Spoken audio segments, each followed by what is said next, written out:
خاشعة عاملة ناصبة تصلى نارا حامية تسقى من عين آنية ليس لهم طعام إلا من ضريع لا يسمن ولا يغني من جوع وجوه يومئذ ناعمة لسعيها راضية في جنة عالية لا تسمع فيها لاغية فيها عين جارية فيها سرر مرفوعة وأكواب موضوعة ونمارق مصفوفة وزرابي مبثوثة أفلا ينظرون الله أكبر الله أكبر الله أكبر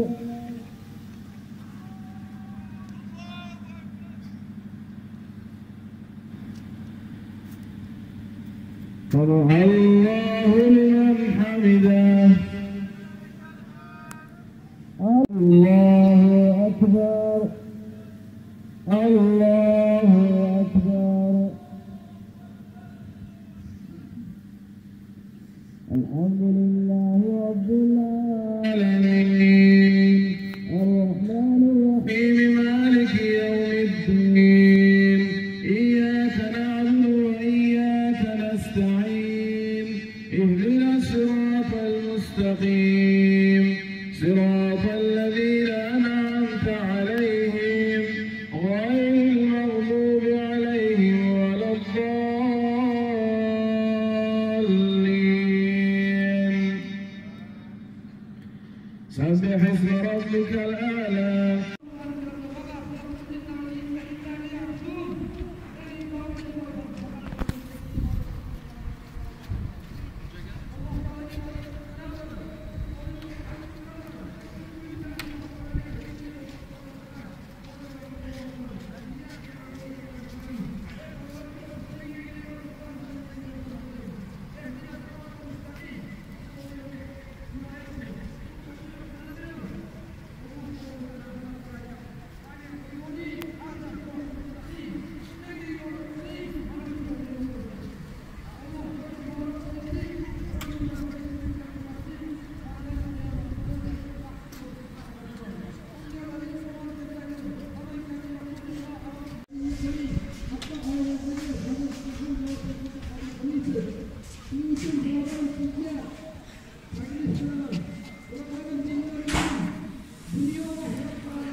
namozni o'qilish tartibini yana bir qator ko'rsatamiz.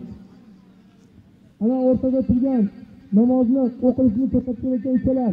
Jamoatga qarab yuzlaninglar, bizga qarab emas. Nariga tarafga qarab yuzlanib turib ko'rsatinglar. Hayit namozi, ayda fitr Ramazon hayit namozi 2 rakatdan iborat bo'lib, niyat qildim.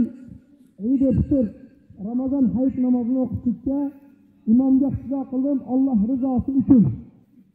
Allohu akbar deb quloq qoqilib, qo'llar qovushtiriladi va sano duosi. Subhanaka Allohumma va bihamdika va tabarak ismuk va ta'ala jadduk va la ilaha g'ayruk deb sano duosi o'qilganidan keyin ikkinchi marotaba takbir aytiladi. Allohu akbar deb qo'llar qovushtirilib pastga kiradi.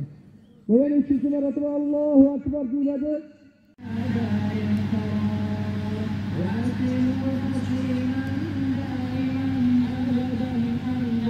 كثيرا